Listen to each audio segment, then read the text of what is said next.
for the best contemporary Christian music. You are listening to The Spotlight Point with Jesse Conditi. Thank you so much for tuning in once again to the Spotlight Point Show. So as I mentioned earlier in episode 1, that this episode will really be having amazing guests. And it's true, they have really shown up here. And I'm super excited because even in the first segment, I told you and I showed you that we are going to blast it in the second episode. So without much further ado, I have very interesting guests in studio. And one is Francis Gikufu, who is the founder and director of Mukuru Angaza Film Academy. I'm also joined here by Irene Lina, who is a mentor at Dandelion Africa and also at Mukuru Angaza. And last but not least is Jacinta Daniels, who is the co-founder of Mukuru Angaza and the director of Fear Initiative Kenya. So I just want to invite you guys. Thank you so much for tuning in. Not for tuning in. I'm used to telling people tuning in so much. So I just want to invite you and, say something. Introduce yourselves. Well, thank you so much for hosting us. I'm really excited to be here.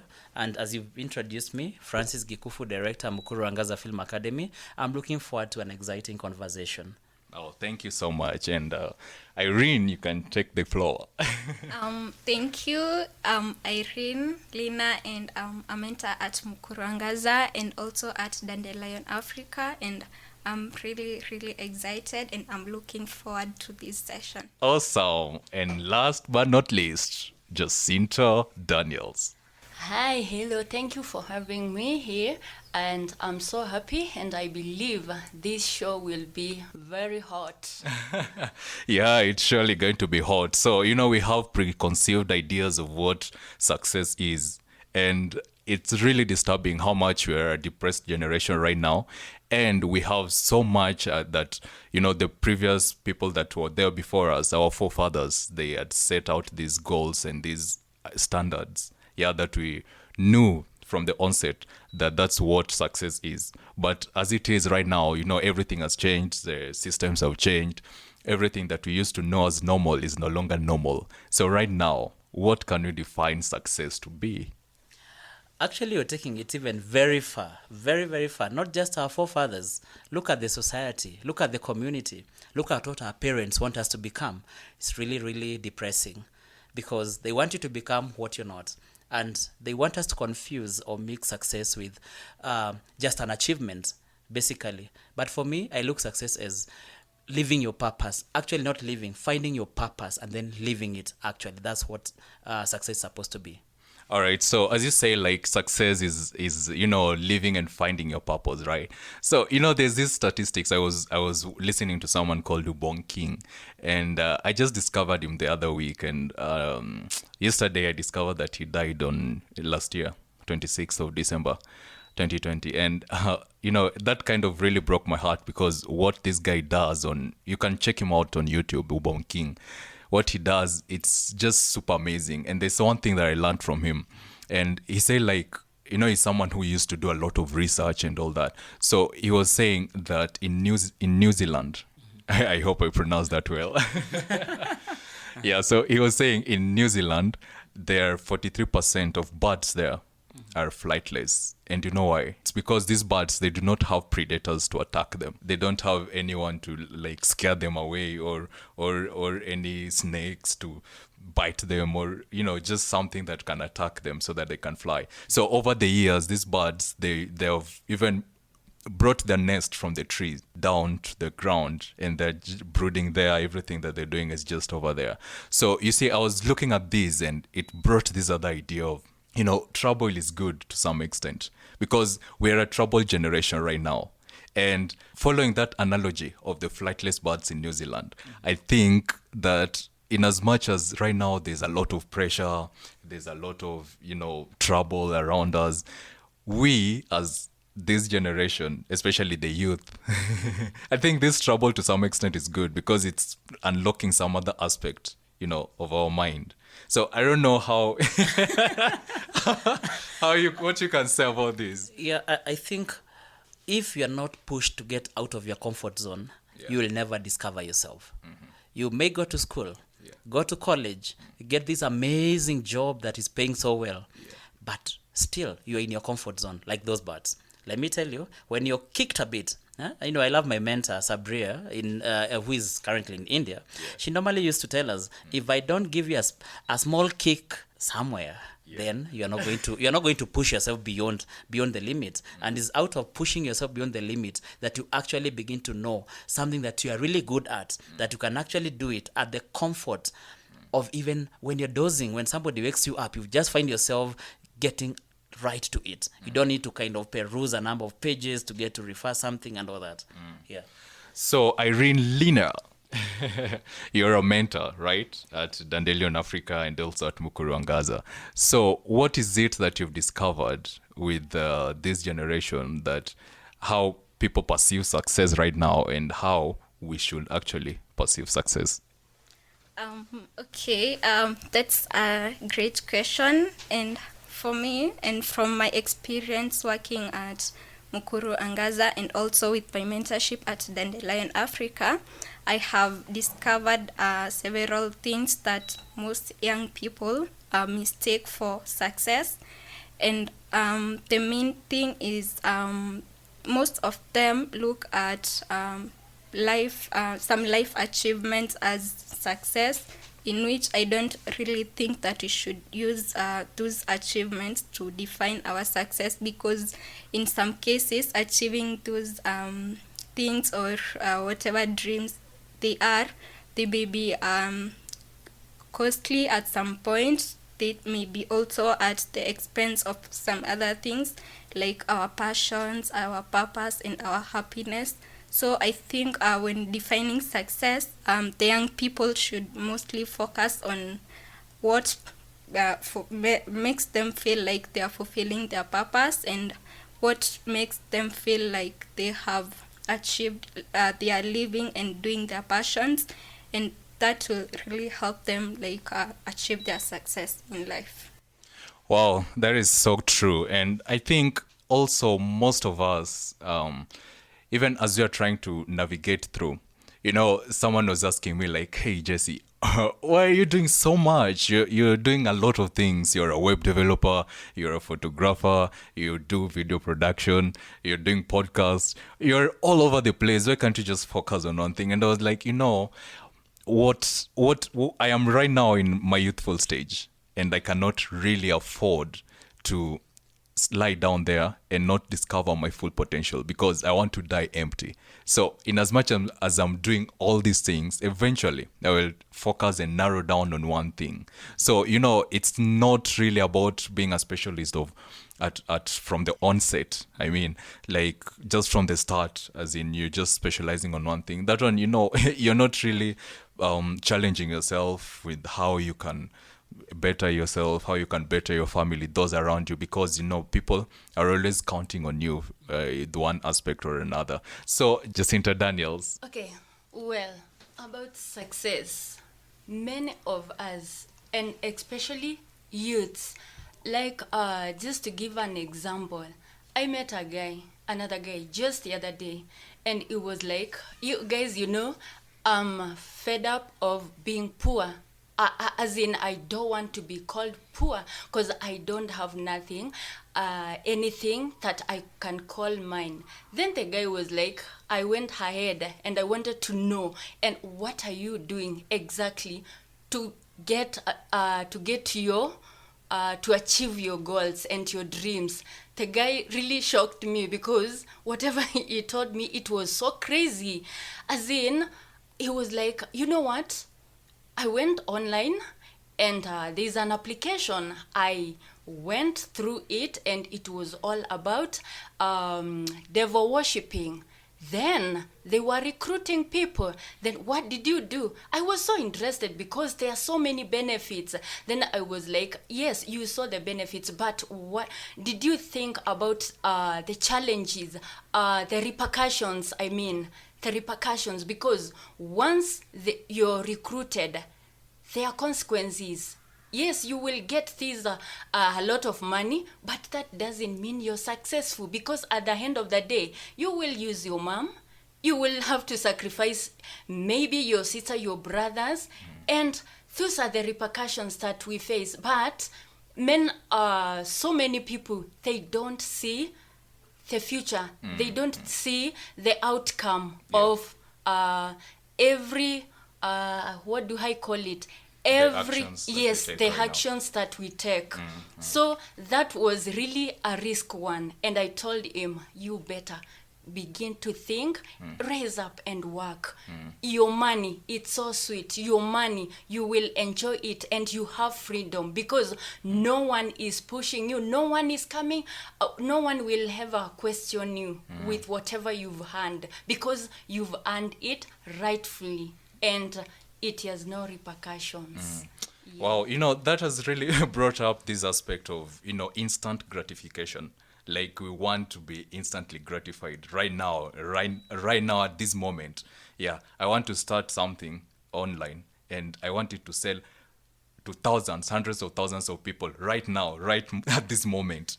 So this kind of instant and microwave mentality is something that is really pushing us to the walls, as this generation, as we are right now. I don't know, Mr. Francis. The whole thing is lack of focus. Because if you are focused on something, even if you don't have it today, you can start a journey. You'll never get to Mombasa and you're in Nairobi by simply saying, I'll go to Mombasa. You need to start making some steps. And the step is not just going to book maybe an SGR ticket, or a ticket if you can afford, for that matter, or even a bus. You need to actually prepare from the house, and then you make some steps outside. You board a matatu to a particular place. So people are not patient. People are not ready to pay the price. You need to agree with me that you have to pay the price to achieve something, no matter how passionate you are about it. Yeah. Look at me. I started as an artist. That is drawing. And it's out of that drawing that I started realizing that actually I can communicate via my drawings. So from that journey, I started talking. And then I used to tell myself, I'm only talking when I'm under an influence.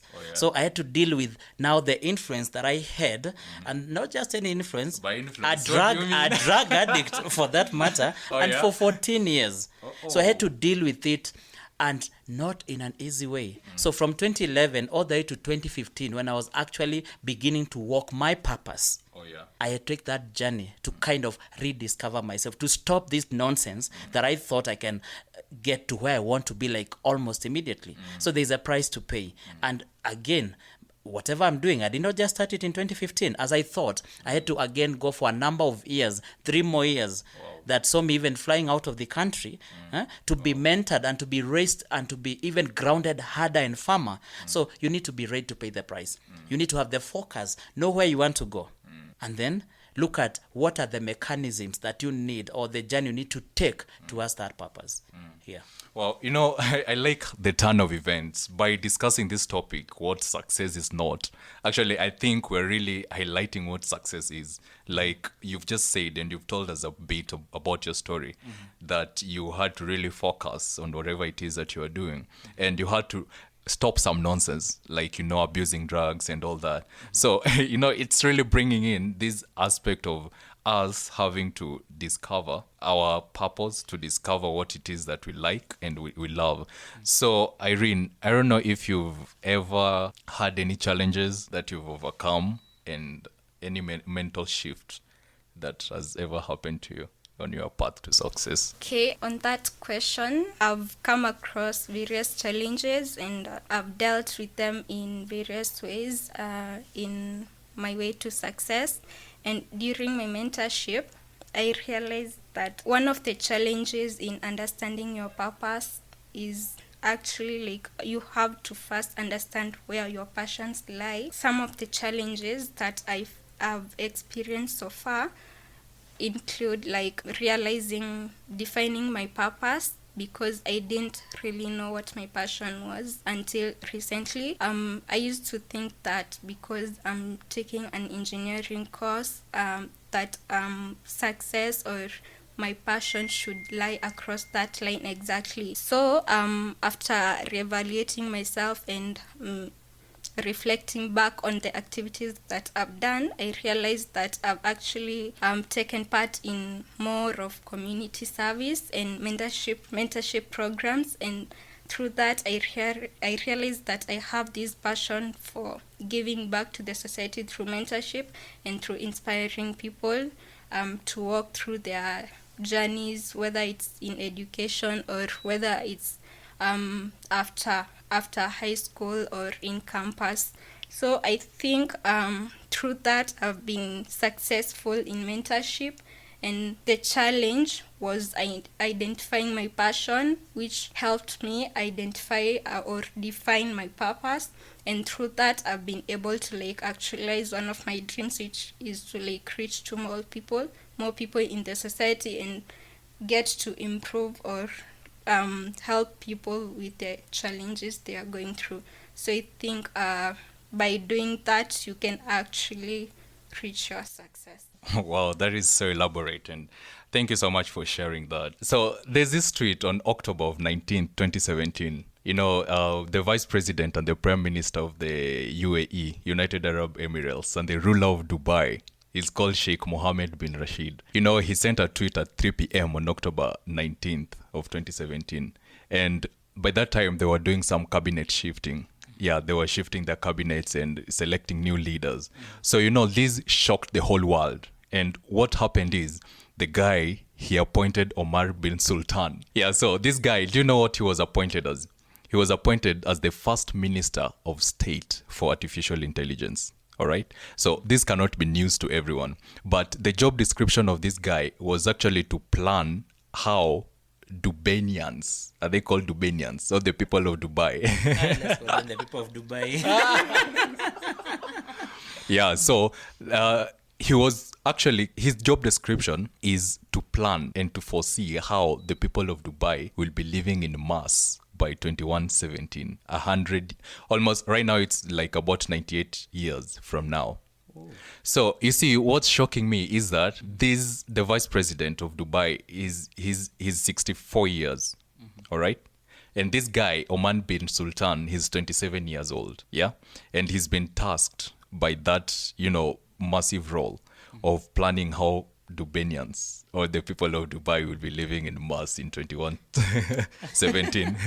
Wow, so, you see, this brings in the question of how is it that these leaders that we have can impact us, can impact our success? Because, you know, these people, they're not thinking of the next election, but they're thinking of the next generation. So how can leaders emulate these? Because, you know, these just blew up the minds of everyone around the world, around the globe. Wow, that's kind of crazy, because looking at where we are coming from, like our country here, our president would not have done such a thing. That's to be... Can never do such a thing. Actually, can never do such a thing, because we have a country where the youths are led by a 90-something-year-old guy. Imagine. So it means they don't believe in us as the young people. And probably, to some extent, I agree. It's hard to kind of believe in us because of also the culture and the life that we are trying to live. But now, what are leaders supposed to do? Are they supposed to just neglect us and start appointing old people? Now we have a good example to follow. Yeah. Young people can actually change the course and take us to the level that we've never imagined. And when I look at ourselves here in the studio right now, we are all young people and everybody's doing an amazing, amazing thing. So what are leaders supposed to do? If you ask me, they are supposed to begin believing in us and giving us these opportunities to actually lead the journey. To actually kind of give us those positions or just come and also empower us on the level that we are in. Once we are empowered, given a chance, there's a lot of potential that we can release. And actually we can end up shifting from what, I'm sorry to also take us far a bit, the kind of songs that the youths are releasing. I won't give names, but we feel that there are a lot of immoralities that is being communicated via songs and all that. Yeah. For me, how I look at it is they are trying to express themselves to that which they've not been given a chance to actually do. So give them a chance to do positive stuffs, they are going to do positive stuffs. Yeah. And I love my mentor, the late Dr. Miles Monroe. He made me discover myself. Let me tell you, if you had asked me before, I thought success was getting to university. I'm coming from a slum setup and I don't see anybody getting to university. So I thought that is success. But then even getting to university, I had to actually drop out. Why? That is not where the success was. Getting there is just a journey too. So then after that, I'm looking at it, success is getting good pay. I got good jobs.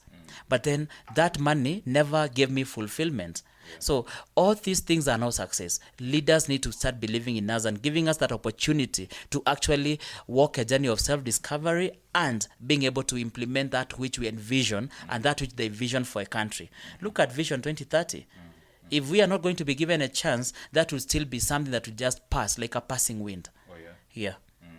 So, you've really mentioned that to you, success was getting to the university. And you realized then that, that's not actually where your success was. So, people have different types of successes. Yeah. To some people, success is waking up in the morning. To some people, success is being able to walk. To some people, just these small things, the blessings that we have every day.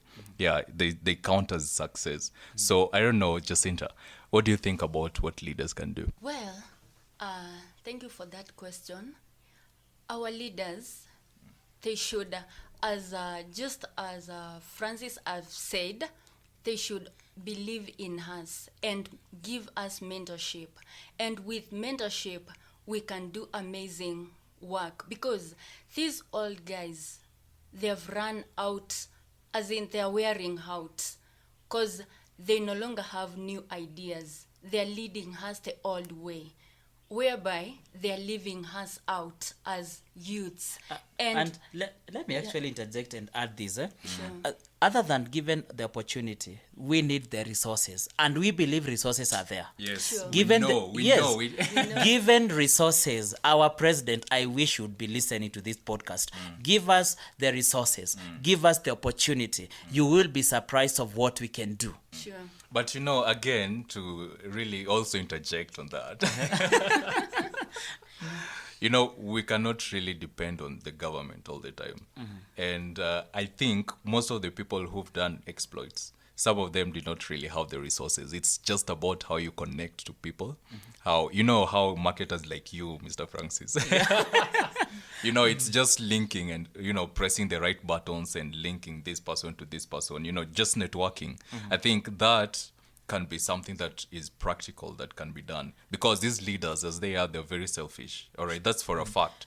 But now, I think what we need to be doing as people who don't have resources is just networking. Instead of using our networks to be inviting each other for, stoning parties. I want to actually echo what you're saying. Yeah. We are the resource. Without even waiting for any leader. Fist bump. Without waiting for any leader. Yeah. If one mind added to another mind can come together, already exploits will be done. Exactly. And I want to tell you, even biblically speaking, God will not just come and bless you or give you whatever you need. If you're just seated comfortably there saying that once upon a time a president will come like that of Dubai. People of Dubai, you are so lucky. What we need to do is join hands together. And I like what we are doing here. Like with Jacinta here and Irene and also with yourself. We have come together and decided to actually make things happen. When I look at Irene, I was actually gossiping about her yesterday. And I was just saying how great she is. And when you look at her, if greatness is about height, if it's about body, all that, you will not see it in her. But wait until she starts to talk. So we are the resource. We are the people that actually need to bring the change, and that we are going to redefine a lot of things. Yeah. Irene. Yes. Yeah, just give us something that you can say about that. How these leaders, how leadership can really impact how we view success. Okay, there's one thing that I believe so much, that young people have the energy and the ability to do great things. Okay.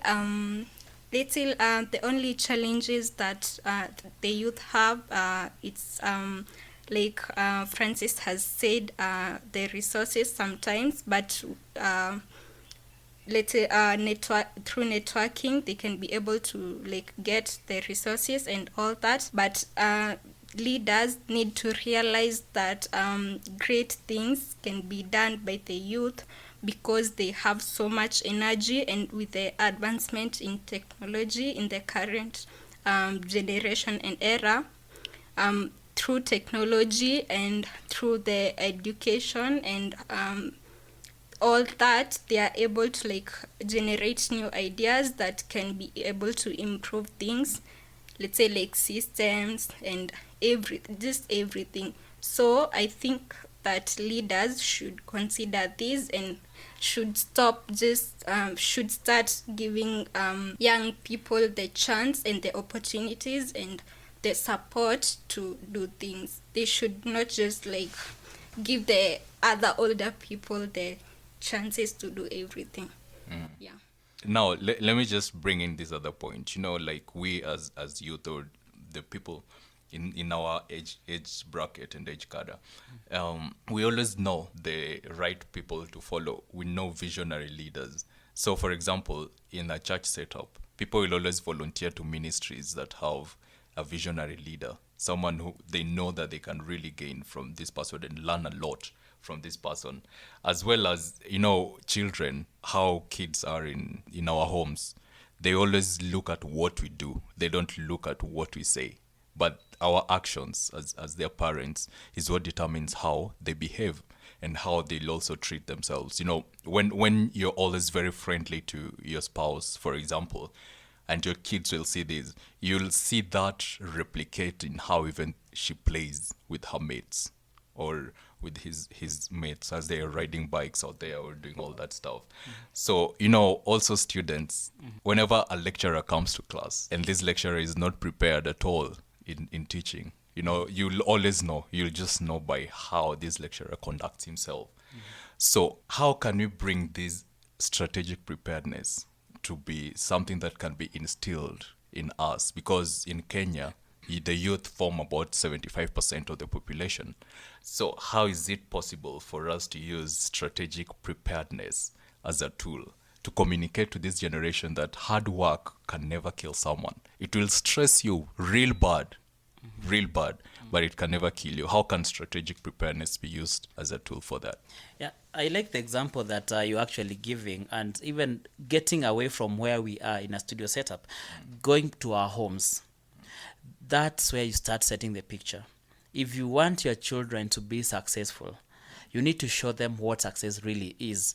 If you want them to kind of be good leaders, you need to set up that leadership role in the house. But you find, first, let me mention where we are going wrong. You find we are too busy. We are too busy, mostly because majority of people, and I would say even Kenyans and most of my friends, they're not serving their purpose or living their purpose. You're right. So what they are doing is they are serving money. And by serving money, what I mean with it is you are going to work day in, day out. You, by the end of the month, you pay bills, and then you start the cycle again. Yeah. We need to change that. Because now with that, you lack time with your children. You lack time with your spouse. You lack time with even yourself.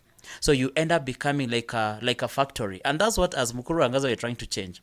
We want people to be critical thinkers. And when you become a critical thinker, you become a bit innovative.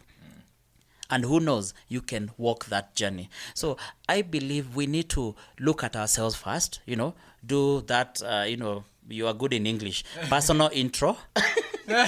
Introspection. Yes. Yeah. If you do that, you look at who are you? Yeah. And what do you want to become?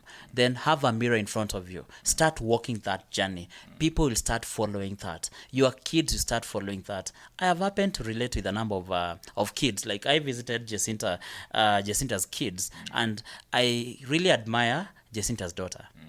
Whatever you do, that girl will want to actually do it. And she's really choosy on whom to get close to. She actually hates education because education basically for her is you sit down, you're given a lot of notes, you know, teacher coming in and out. It's not hands-on. Yeah, it's not hands-on. Yeah, but if you give that child a chance to access YouTube, she'll actually amaze you by what she can create. Where is she learning all this? Our kids are watching us. Whatever you like doing, they're actually going to borrow that. You go smoking, they are going to, you are raising smokers, a generation of smokers. Yeah, do you know, I was just looking at this example of David and Solomon. You know how David, he just was after Uriah's wife, Bathsheba, and Solomon now was like 1,000 times more than his father. That's the grace you are passing upon your kids.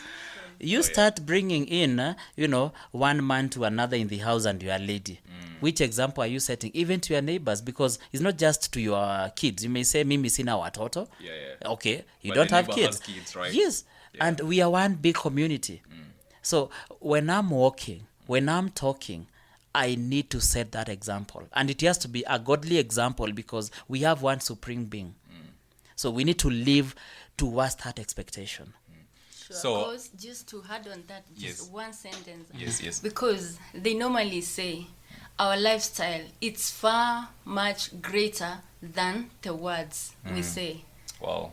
Because we live practically, not through our words, what we say. I can attest, I'm like this and this, I do 1, 2, 3, but that's not which I am. My lifestyle speaks a lot. So we need to check on our lifestyles. I like where she's coming from, that action speaks louder than words. You may say you don't have any role model or any person to emulate around you. Become like myself. I didn't have any locally. But when I started knowing how to read, I started reading books and listening to sermons by Dr. Miles Monroe, who was far away from me, but I learned a lot from him. And ask anybody I've interacted with, that's the same grace I am passing to other people that I'm interacting with. So show me your friend, I'll tell you your character. So start choosing your friends wisely. Exactly. So how can all these be used as a means to tell people that, you've got to work hard, work up? Maybe before Irene, I say Irene is burning with a point, but Oh, before yeah? she says it, let me just echo something there. What is supposed to happen is we need to be the change and the change agents. Yeah. We are not going to wait for person so-and-so or leader so-and-so or mama so-and-so. I need to walk the talk. I need to step out and say hi to my neighbor and speak positive vibe to my neighbor. That neighbor 1, 2, 3 times ataanza kuona, oh, actually there is actually something happening. Why is he always bothering me? So wherever you're walking, wherever you're working, wherever you just seated, just inspire somebody. We have social media platforms. Just inspire people by telling them what you feel can actually work. So we have every platform. You don't need to wait to become the president of Kenya. Exactly. Irene. Okay. For me, I think to get ready for our success journey and to actually walk through it, we need to live by example, as Jacinta and Francis have said, and we also have to look at the main and the major definition or our perceptions about success. So when we understand how we define success, we can easily prepare for how to walk through that journey and actually achieve what we define as success, according to us. And because there is this mention in the entire conversation of success, and we're actually looking at what success is not, much of what we think success is actually not. Success is the simplest thing. Is very simple. And once you start getting to that journey, let me tell you, you'll actually start appreciating a lot. An example, even with 10,000 Kenya shillings, you can do quite a lot with it if at all you are channeling it in the right direction. But somebody else could be earning 100,000 and will never be successful because of what we've just been trying to talk about. So success is not, don't look at the biggest thing to define it. No, it is the simplest thing that satisfies you. Wow, yeah. It could be just doing nail polish. Actually going to Gikomba, someone was telling us on our way to the studio, and she was really challenging us by telling us, you may go to university and get that degree and, try to look for a job, but then maybe your success or your passion lies in going to Gikomba market and selecting the most unique clothes and selling them double, triple the price. And you're doing it at your own comfort. So let us stop looking at success as something that's, in Mars or something. I don't know. Yeah. So I really appreciate you. Thank you so much for all those points, and yeah, they're very insightful, and I'm so grateful. So as I told you, the conversation is just on fire here, and I want you to get social with us, and you can follow us on Facebook at the Spotlight Point Show, and on Instagram. By the way, we opened up an Instagram account last week, and you may as well follow us over there at the Spotlight Point Show. So just to wrap this up, because I see time is far much spent, I just want us to know, by this conversation that we've had right now, we realize that we've discussed actually what success is. You can just tell us what are your takeaways. Yeah, like what is it that you define success as, and what is it that you don't define success as? Okay, success is not a career. Success is not a high-paying job. Success is not getting to that level that you're on top of the game than every other person. Success is something that I would equate it to humility. Success is achieving, knowing your purpose, living your purpose, working towards your purpose. For me, that's what success is. Wow, that is great. Jacinta. Yes, and to me, I think, and there's a time I thought having a car, I'll be successful, or even having a house, I'll be successful. But that is not true. Success is that thing that you do and you feel fulfilled. Your passion, that which you've followed, that which you've done, and you do it in a good way and you feel fulfilled. If it's not fulfilling, then you're not yet successful. Thank you. Irene. Okay, as I said earlier, I used to think that graduating from college, high school, or let's say getting a good job is being successful. But for me, and from the experience that I have so far on mentorship, and I believe that success is something that you do and you passionately do, and it fulfills your purpose in every way, and it doesn't have to be something big or something so great. It can be just a small thing, as long as it's you do it passionately and it's fulfilling your purpose. I think that's success. All right, so my take home or take away from all this conversation is that success is what gives you fulfillment. Success is what makes you happy. It doesn't have to resonate with what other people think success to be, but it's really what makes you fulfilled and what makes you happy. So thank you so much, Jacinta. Thank you so much, Irene. Thank you so much, Mr. Francis Gikovo. Yeah, for joining in on the Spotlight Point Show and for really bringing in insight. I never really thought this conversation would take this twist and this turn, but I'm just so grateful for you guys. And from all this conversation, we're kind of negating like the fact that having a car or having a house is not success, but there are actually elements of success. Yeah. They bring in some kind of fulfillment, to people. So those are also elements of success. Yeah. So thank you. And bye-bye. Stay tuned. Thank you so much for having us. You're welcome. For the best contemporary Christian music, You are listening to The Spotlight Point with Jesse Condit.